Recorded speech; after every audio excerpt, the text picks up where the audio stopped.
May isang lahi na halos nakalimutan ng mundo, ngunit dito nagsimula muli ang pag-asa ng sangkatauhan. Sino nga ba si Seth at bakit mahalaga ang kanyang pangalan sa kasaysayan ng unang pamilya ng mundo? Matapos ang pagbagsak ng tao sa hardin ng Eden, nagsimula ang isang bagong yugto ng buhay at pakikibaka. Ang pagkawala ni Abel ay nagdulot ng matinding lungkot at iniwan ng pamilya sa isang madilim na sitwasyon. Sa gitna ng dalamhati, ipinanganak si Seth bilang kapalit at simbolo ng bagong simula at pag-asa. Mula sa kanyang pagsilang nagsimulang mabuo ang isang lahi na tatawag sa pangalan ng Diyos ng buong puso. Ang pangalang Seth ay nangangahulugang kapalit na ibinigay upang ipagpatuloy ang linya ng kabanalan at pananampalataya. Ang pamilya ay muling nagkaroon ng direksyon at layunin sa pamamagitan ng batang si Seth na puno ng pangako. Dito nagsimula ang linya na magdadala ng pag-asa sa gitna ng lumalalang kasamaan sa mundo. Sa panahon ni Seth, nagsimulang tumawag ang mga tao sa Diyos at maghanap ng tunay na kahulugan ng buhay. Si Enosh, ang anak ni Seth, at sa kanyang panahon, mas lumalim ang ugnayan ng tao sa Diyos. Sumunod si Kenan sa linya ni Seth at ipinagpatuloy ang buhay na may layunin at pananampalataya sa kanilang pinagmulan.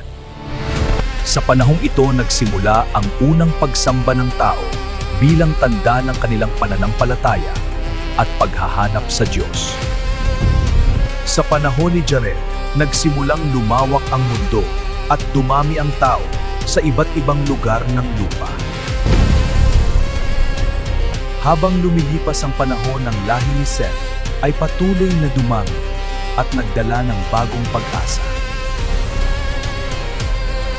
Si Mahalalel ay naging simbolo ng papuri sa Diyos at nagpatibay sa espiritual na direksyon ng kanilang lahi.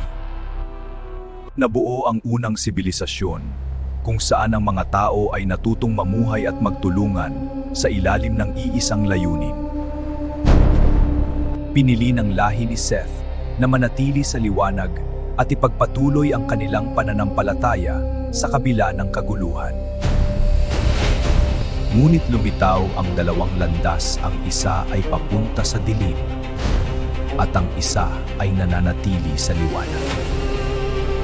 Sa ganitong paraan naging mahalaga ang kanilang linya bilang tagapagdala ng pag-asa sa buong mundo. Lumitaw si Enoch mula sa lahi ni Seth, isang taong may kakaibang relasyon at malalim na pananampalataya sa Diyos.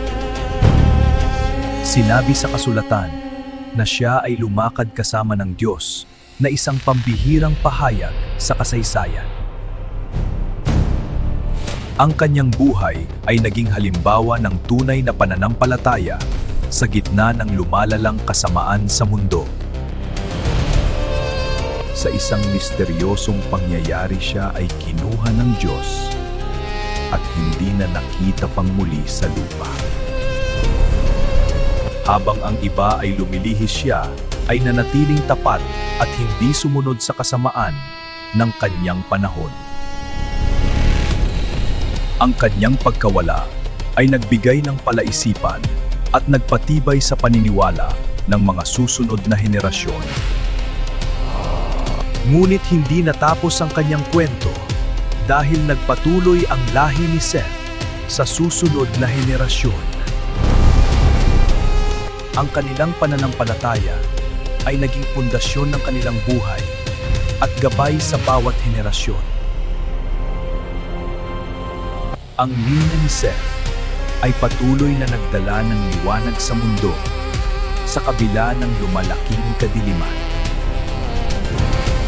At mula sa kanilang lahi ay darating ang isang tao na magdadala ng pag-asa sa sangkatauhan. Si Noah mula sa lahi ni Seth ay pinili ng Diyos upang magdala ng pag-asa sa gitna ng paparating na kapahamakan. Sinimulan ni Noah ang paggawa ng arka sa gitna ng tuyong lupa kahit walang palatandaan ng paparating na baha. Habang lumalaki ang estruktura ng arka, unti-unting nabubuo ang paghahanda sa isang pangyayaring hindi pa nararanasan sa mundo. Sa kabila ng pagdududa ng iba, ipinagpatuloy ni Noe ang kanyang gawain na may buong pagtitiwala sa Diyos. Natapos ang napakalaking arka na tila ba handa na sa isang pangyayaring magbabago sa buong mundo. Biglang nagdilim ang kalangitan at nagsimulang umihip ang malakas na hangin na tila nagbabadya ng panganib. Dumating ang mga hayop dalawa-dalawa na tila may gabay na hindi nakikita patungo sa arka ni Noe. Isa-isa silang pumasok sa arka habang ang paligid ay unti-unting nagbabago at nagiging mas mabigat. Bumagsak ang unang patak ng ulan at nagbigay ng hudyat sa simula ng isang hindi pangkaraniwang pangyayari. Unti-unting lumakas ang ulan hanggang sa ito ay bumuhos ng walang tigil na parang binuksan ang langit. Unti-unting tumaas ang tubig at nagsimulang lamunin ang lupa habang ang arka ay dahan-dahan ang umaangat. Ang mga bundok ay unti-unting natakpan ng tubig at ang buong mundo ay naging isang malawak na karagatan. Patuloy na tumaas ang tubig hanggang sa tuluyang matabunan ng lupa at ang lahat ay nilamon ng walang tigil na baha. Ang arka ay tuluyang lumutang sa ibabaw ng tubig bilang tanging kanlungan ng buhay sa gitna ng kapahamakan. Lumakas ang bagyo at ang ulan ay bumuhos ng mas matindi na tila walang katapusan ang galit ng kalangitan. Nabalot ng dilim ang mundo at ang liwanag ay halos tuluyang nawala sa gitna ng malakas na unos. Sa loob ng arka na natiling ligtas ang pamilya ni Noe kasama ang mga hayop sa kabila ng kaguluhan sa labas.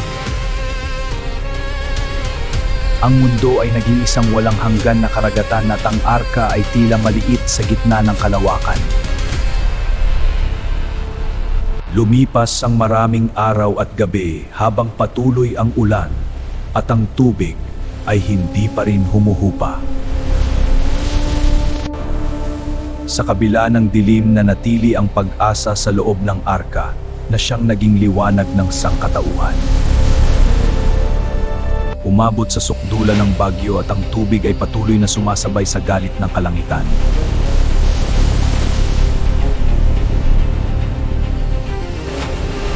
Unti-unting humina ang ulan at nagsimulang kumalma ang tubig matapos ang matinding unos na bumalot sa mundo. Ang alon ay hindi na kasing lakas at ang kalangitan ay nagsimulang magliwanag mula sa madilim na ulap. Nagsimulang lumitaw ang mga tuktok ng bundok bilang tanda ng pagbabalik ng lupa mula sa tubig.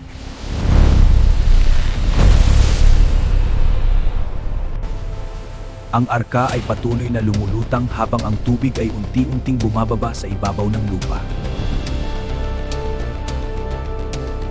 Ang katahimikan matapos ang unos ay nagdala ng kakaibang pakiramdam ng bagong simula. Isang bagong pag-asa ang sumilip sa kalangitan habang ang mundo ay unti-unting nagbabago muli.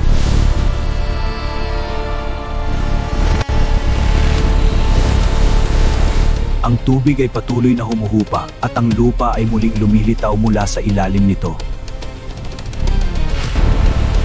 Sa loob ng arka naghihintay ang pamilya ni Noe sa tamang panahon upang muling makalabas.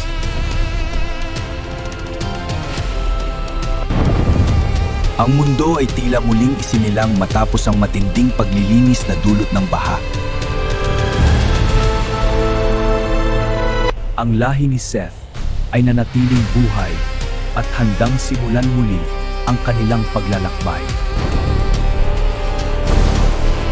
Sa unang pagkakataon matapos ang baha, muling tumapak si Noe sa lupa na basa at tila bagong nilikha. Unti-unting lumitaw ang lupa mula sa tubig at nagsimulang magpakita ng mga palatandaan ng bagong buhay. Isa-isang lumabas ang mga hayop mula sa arka upang muling punuin ang mundo ng buhay.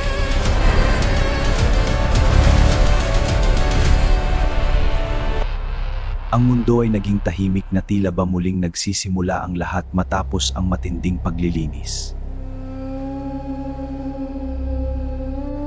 Kasama ang kanyang pamilya, nagsimula muli ang buhay na magpapatuloy sa susunod na henerasyon ng tao. Sa gitna ng katahimikan, nagpasalamat si Noe sa Diyos sa pagbibigay ng panibagong pagkakataon sa sangkatauhan. Ang kalikasan ay muling nabuhay at ang mundo ay unti-unting napuno ng bagong sigla. Unti-unting nabuo ang unang pamayanan kung saan muling natutong mabuhay ang tao sa bagong mundo.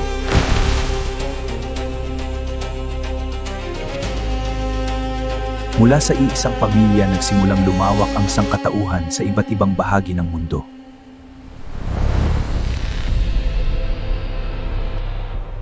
Sa bagong mundong ito, nagsimula muli ang kasaysayan ng tao, nadala ang aral ng nakaraan.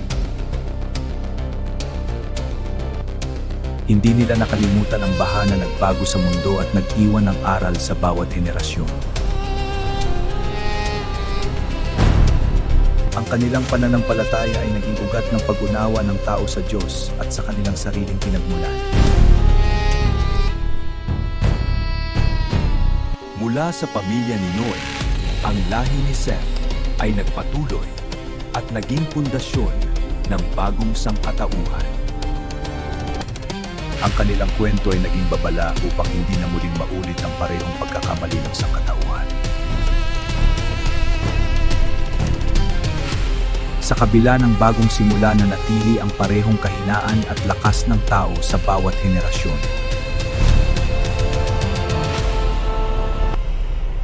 Sa bawat tao ngayon may koneksyon sa sinaunang kasaysayan na nagsimula sa lahi ni Seth.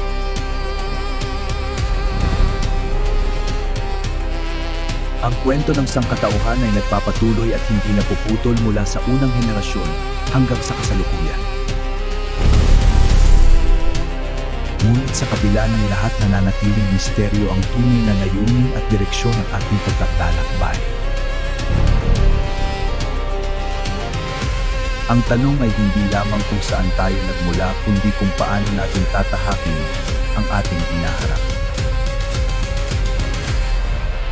Sa huli, ang kwento ni Seth ay paalala na ang bawat buhay ay bahagi ng mas malawak na plano.